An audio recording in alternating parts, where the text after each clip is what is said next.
Hello there. This video is designed to show you the changes that have been made to some employment services forms.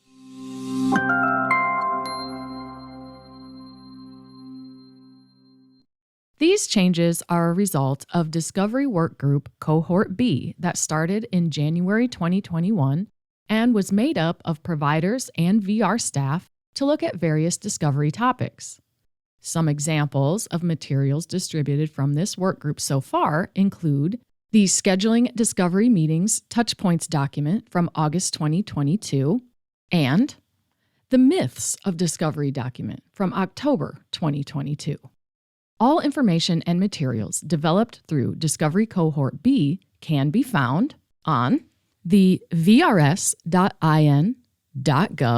Vocational Rehabilitation website under Vocational Rehabilitation Employment Services, diving into Discovery. The changes to the Employment Services forms represent the culmination of this important project. So, what do you need to know? First of all, the Discovery profile is now submitted to VR on a monthly basis.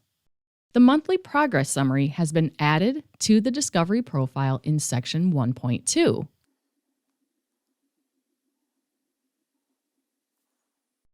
Which means that only the Discovery profile needs to be submitted. As a result, Section 1.2 should be completed monthly, and the whole profile is then submitted to VR by the 10th of the following month.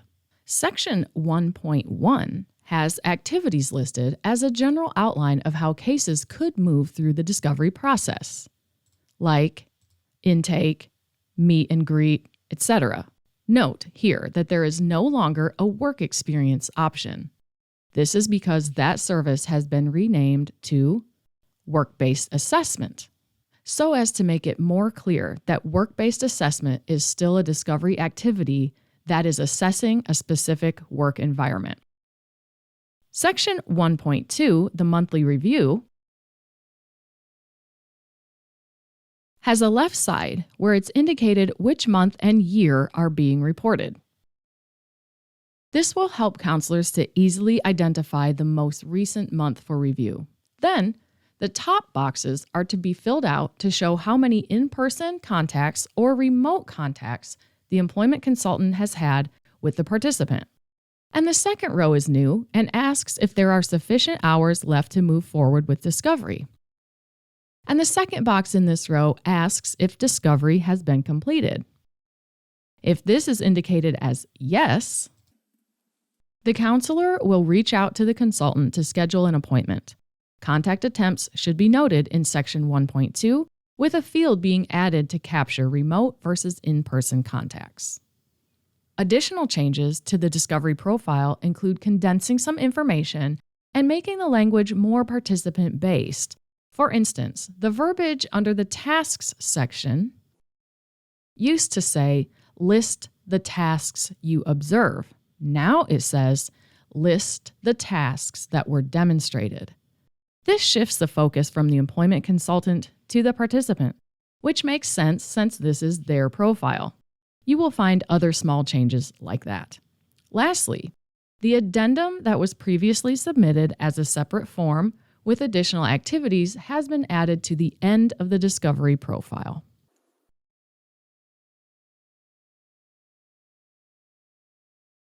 The standalone monthly progress summary form will be used after discovery is complete since discovery profiles are no longer relevant. These forms are used from after discovery through VR case closure. Please note the new bold line on the top of the form asking the number of hours remaining on the current authorization.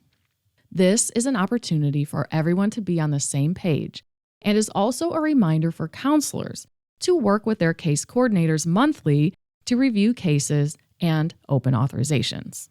For CRP staff, this is helpful information for you as well to know where you stand and know when to request more hours if necessary. If you are watching this video and have participants currently using the old forms, go ahead and continue to submit them until discovery is complete.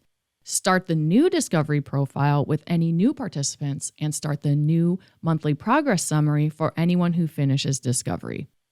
If you wish to transfer information from existing Discovery profiles into the new one so you don't have to keep track of new versus old, you may do so.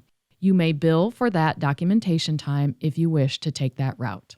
The Vocational Rehabilitation Manual of Employment Services has been changed to reflect the new forms. Additional changes to the manual include information about the payment incentive benchmarks, some changes to the wording on the billing section, and clarification for everyone that the authorization request forms are optional. CRP staff may submit authorization requests to VR in any way that is preferred by the agency and the workflow of the staff. Many thanks to all those who participated on Discovery Cohort B.